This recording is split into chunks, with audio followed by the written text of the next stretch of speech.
Hello नमस्कार। तो कैसे हो आप सभी। स्वागत है आप सबका आपके अपने YouTube channel him study group में। तो आज आपके लिए हम एक और मॉक टेस्ट लेके हाजिर हैं, जिसमें कि आपका रहेगा एचपी जीके रहेगा, साथ में इंडियन जीके रहेगा और आपका साथ में इंग्लिश का सेशन भी आज साथ में हमारा रहने वाला है। बाकी आपको पता है कि हर रोज़ वीडियो जो शाम को 7:30 बजे अपलोड होती है, अपने टाइम से वीडियो को वॉच आउट कर लेना है।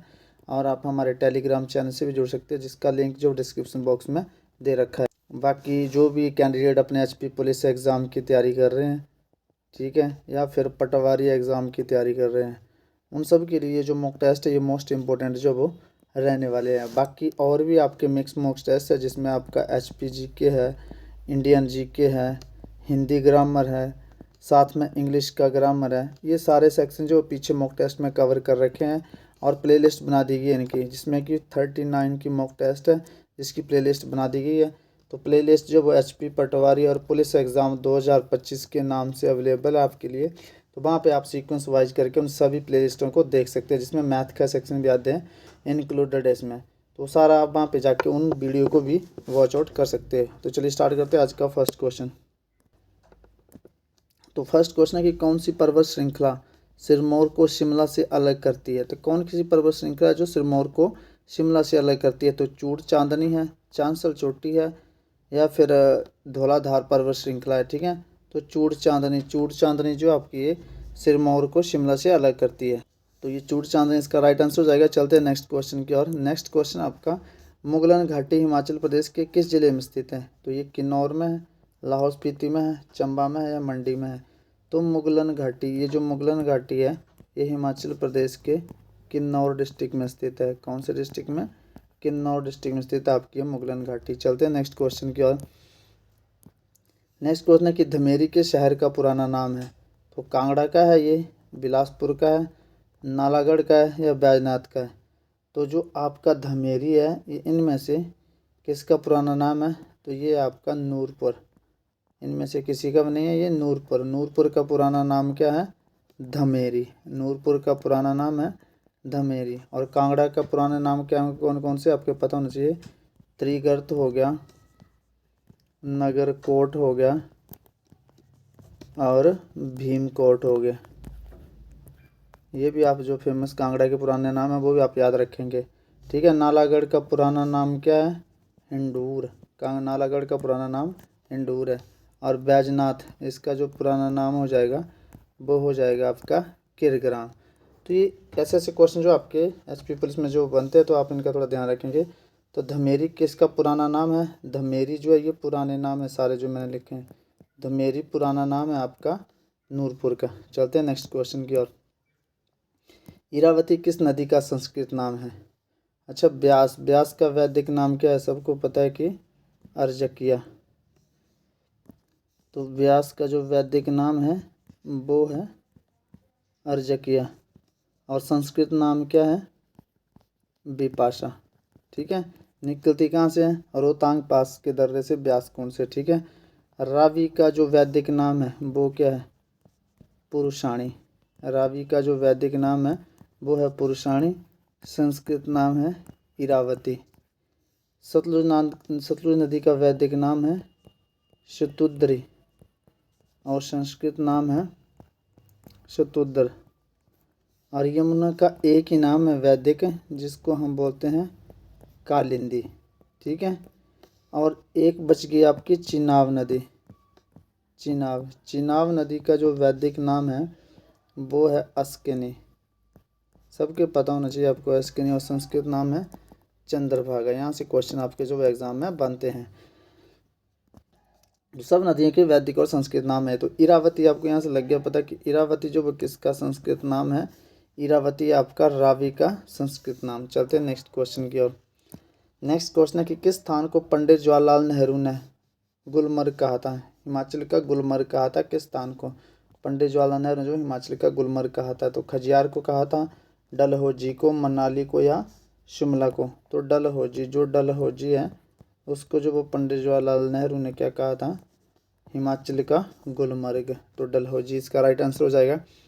चलते हैं नेक्स्ट क्वेश्चन की ओर। नेक्स्ट क्वेश्चन है कि हिमाचल प्रदेश का सबसे बड़ा हवाई अड्डा कौन सा है? तो ये शिमला है, भुंतर है, किन्नौर है, या गग्गल है? तो हिमाचल प्रदेश का सबसे बड़ा जो हवाई अड्डा है वो गग्गल है, और गग्गल कहाँ स्थित है? ये कांगड़ा डिस्ट्रिक्ट में, ठीक है, कांगड़ा डिस्ट्रिक्ट में स्थित आपका गग्गल। चलते हैं नेक्स्ट क्वेश्चन की ओर। नेक्स्ट क्वेश्चन है कि आंध्रा जल विद्युत परियोजना हिमाचल प्रदेश के किस जिले में स्थित है? तो ये शिमला में है, भुंतर में है, किन्नौर में या कांगड़ा में है? तो आंध्रा जल विद्युत परियोजना जो आपकी है कौन से डिस्ट्रिक्ट में स्थित है? तो ये है आपकी शिमला डिस्ट्रिक्ट में। आंध्रा जल विद्युत परियोजना जो हिमाचल प्रदेश के शिमला डिस्ट्रिक्ट में जो ये स्थित है। चलते हैं नेक्स्ट क्वेश्चन की ओर। नेक्स्ट क्वेश्चन है कि बड़ा सिगड़ी से किस नदी को पानी मिलता है? तो ब्यास को मिलता है, रावी को मिलता है, सतलुज को मिलता है या चिनाब है ये, ठीक है, सतलुज को मिलता है या फिर चिनाब नदी को। तो बड़ा सिगड़ी ग्लेशियर जो आपको पता है कि चिनाब नदी को जो है ये पानी प्रोवाइड करता है, ठीक है। तो चलते हैं नेक्स्ट क्वेश्चन की ओर। और चिनाब नदी का निर्माण कैसे होता है? तो ये आपको पता होना चाहिए, ठीक है। चंद्रा और भागा दो नदियाँ जो कि तांदी में आपस में मिलती है। कौन कौन सी? चंद्रा और भागा, ये दो नदियाँ आपस में कौन से स्थान पर मिलती है? तांदी में। तांदी में मिलके क्या करती है? चिनाब नदी का निर्माण करती है। और तांदी में किसको लाया गया था? द्रौपदी को। और एक और थे ऋषि जिनको तांदी में जिनका अंतिम संस्कार किया गया है, वो कौन है? वो आप कमेंट सेक्शन में कमेंट करके बताएंगे, ठीक है। चलते हैं नेक्स्ट क्वेश्चन की ओर। नेक्स्ट क्वेश्चन आपका कि धामी गोलीकांड कब हुआ था? तो 1935 में, 1940 में, 1939 में या 1952 में? तो धामी गोलीकांड जो हुआ था ये 1939 में। तो धामी गोलीकांड के बारे में थोड़ा सा आप जान लेंगे जो इम्पोर्टेंट है। जिनको पता है वो आगे चल पड़े स्किप करके, और जिनको नहीं पता वो यहाँ देखेंगे। धामी गोलीकांड जो आपको पता है कि 1939 में हुआ। एक क्वेश्चन तो ये बन गया यहाँ से। तो धामी गोलीकांड जो हुआ आपका ये 1939 में, 1939। और इसका नेतृत्व किसने किया था? इसके लीडर कौन थे? इसका नेतृत्व किया था आपके भागमल सोठा ने, ठीक है। और एक और है पझोता आंदोलन। पझोता आंदोलन ये सिरमौर डिस्ट्रिक्ट से संबंधित है, ठीक है, सिरमौर डिस्ट्रिक्ट से संबंधित है। और ये हुआ था आपका 1942 में। अब आप कमेंट सेक्शन में कमेंट करेंगे कि पझोता आंदोलन का नेतृत्व जो वो किसने किया था? इसके मेन लीडर कौन थे? पझोता आंदोलन का नेतृत्व किसने किया था? धामी गोलीकांड का आंदोलन 1939 में हुआ था ये, इसका नेतृत्व भागमा सोठा ने किया था, ठीक है। अब धामी गोलीकांड मेरे को ये बताएंगे कि किस जिले से, कहाँ से संबंधित है ये, ठीक है। जैसे आपका पझोता आंदोलन जो है ये सिरमौर से संबंधित है, तो ये बताएंगे किससे संबंधित है, कहाँ से धामी गोलीकांड जो है इसका नहीं। तो भागमा सोठा ने के दो क्वेश्चन हो गए कि धामी गोलीकांड किससे संबंधित है, मतलब कौन से डिस्ट्रिक्ट कहाँ से संबंधित है, क्या कारण था इसका, वो आप कमेंट सेक्शन में कमेंट करके बताएंगे। और दूसरा है कि पझोता आंदोलन का नेतृत्व किसने किया था, तो ये आप कमेंट सेक्शन में कमेंट करके बताएंगे जिनको पता है। तो धामी गोलीकांड जो ये हुआ था 1939 में। चलते हैं नेक्स्ट क्वेश्चन की ओर। नेतृत्व किया था भागमा सोठा ने। नेक्स्ट क्वेश्चन है कि बैरा, सियूल, चिड़चंद किसकी सहायक नदी हैं? तो ये आपको पता है कि बैरा, सियूल, चिड़चंद ये आपकी रावी की सहायक नदियाँ। चलते हैं नेक्स्ट क्वेश्चन की ओर। और रावी नदी का तो आपको लग गया पता, पुरुषाणी और इरावती। लेकिन इसका उद्गमन कहाँ से होता है? बड़ा भंगाल। कहाँ से? बड़ा भंगाल। बादल और तांतगिरी दो ग्लेशियर से, ठीक है, बादल और तांतगिरी दो ग्लेशियर से इसका निर्माण होता है। और ये कांगड़ा में बहती है, कांगड़ा से ओरिजिनेट होती है, बड़ा बंगाल से, और बहती है आपके चंबा में। और इसकी जो सहायक नदियाँ ये आगे बैरा, सियूल, चिड़चंद। चलते हैं नेक्स्ट क्वेश्चन की ओर। नेक्स्ट क्वेश्चन है कि अंतिम मुगल बादशाह कौन थे? तो अंतिम मुगल बादशाह, इसमें दो क्वेश्चन बनते हैं यहाँ से। ये वनडे एग्जाम में पूछे जाते हैं, जितने भी आपके वनडे एग्जाम होते हैं उनमें ऐसे ऐसे क्वेश्चन पूछे जाते हैं। अंतिम मुगल बादशाह कौन थे? तो अंतिम जो मुगल बादशाह थे वो तो आपके बहादुर शाह। कौन थे? बहादुर शाह। ये थे आपके अंतिम मुगल बादशाह। और ऐसे पूछा जाए कि प्रथम मुगल बादशाह कौन थे? प्रथम, तो प्रथम मुगल बादशाह कौन थे आपके, वो भी जो आपको पता होना चाहिए। तो प्रथम मुगल बादशाह थे आपके बाबर, ठीक है। तो चलते हैं नेक्स्ट क्वेश्चन की ओर। इसका हो जाएगा अंतिम मुगल बादशाह बहादुर शाह। नेक्स्ट क्वेश्चन है कि सिखों के 10वें गुरु कौन थे? तो सिखों के 10वें गुरु कौन थे? गुरु गोविंद सिंह जी थे, गुरु तेग बहादुर थे, गुरु नानक देव या गुरु अर्जन देव?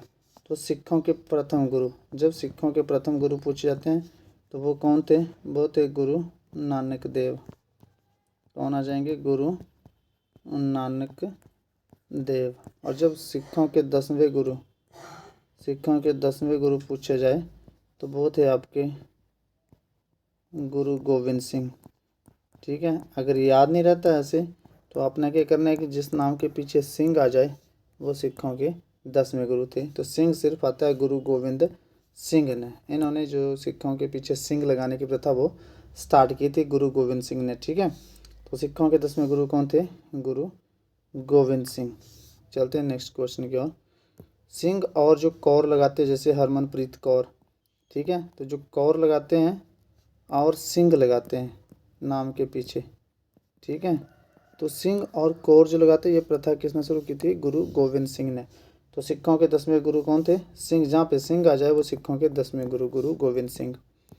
चलते हैं नेक्स्ट क्वेश्चन की ओर। नेक्स्ट क्वेश्चन है कि लोकसभा का सदस्य बनने के लिए न्यूनतम आयु कितनी होनी चाहिए? अच्छा, 18 वर्ष। 18 वर्ष किसके लिए होती है? मतदान करने के लिए। मतदान करना आपने तो 18 वर्ष की आयु होनी चाहिए आपकी। ठीक है, और ग्राम पंचायत का चुनाव लड़ना है, ग्राम पंचायत का चुनाव लड़ना है तो 21 वर्ष होना चाहिए।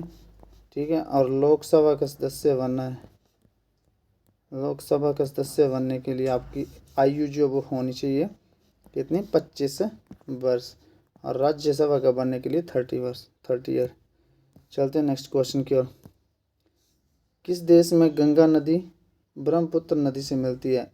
इसमें पूछा है किस देश में जो गंगा नदी जो ब्रह्मपुत्र नदी से जाके मिलती है, गंगा और ब्रह्मपुत्र नदी जो वो मिलती है, तो किस देश में मिलती है ये? बांग्लादेश में, म्यांमार में, नेपाल में या भूटान में? तो ये जो वो बांग्लादेश में गंगा नदी जो ब्रह्मपुत्र नदी से मिलती है। चलते हैं नेक्स्ट क्वेश्चन की ओर।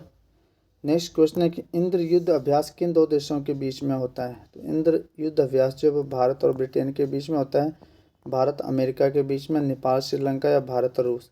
तो इंद्र जो युद्ध अभ्यास है ये आपका भारत और रूस के बीच में होता है। ठीक है, भारत और रूस इसका राइट आंसर हो जाएगा। चलते हैं नेक्स्ट क्वेश्चन की ओर। नेक्स्ट क्वेश्चन है इंग्लिश का, यह कि Kartar is afraid dash spiders. तो अफ्रेड आपको ध्यान रखें कि अफ्रेड हो गया और स्केर्ड हो गया। अफ्रेड ऑफ और स्केर्ड के साथ आप, इन दोनों का मतलब होता है डरा हुआ, इनके साथ आप ऑफ का यूज करेंगे। Kartar is afraid of spiders. I am worried, worried होता है चिंतित। That's the exam. तो आई एम वरिड ऑफ हो जाएगा, फ्रॉम हो जाएगा, अबाउट हो जाएगा या फिर ऑन हो जाएगा। तो यहाँ पे आप यहाँ पे जो पुट आउट करेगा आई am worried about, I am worried about, मैं एग्ज़ाम के बारे में चिंतित हूँ। अब कोई लोग ऑफ मतलब ऑफ प्रेफर करेंगे, आई am worried of the exam, तो ऑफ नहीं आता है। ठीक है, ऑफ जो है एक ऑफ ये होता है, एक ये होता है। ये जो ऑफ होता है ये अलगाव के लिए होता है।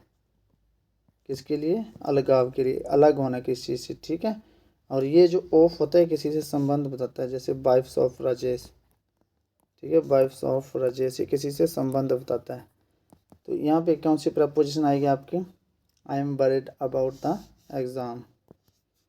चलते हैं नेक्स्ट क्वेश्चन की और। नेक्स्ट क्वेश्चन आपका, Neha is reading dash the room. तो at the room, on the room, in the room या ऑफ द रूम? तो Neha is reading in the room. ठीक है, इन द रूम, रूम के अंदर जो वो पढ़ाई कर रही है।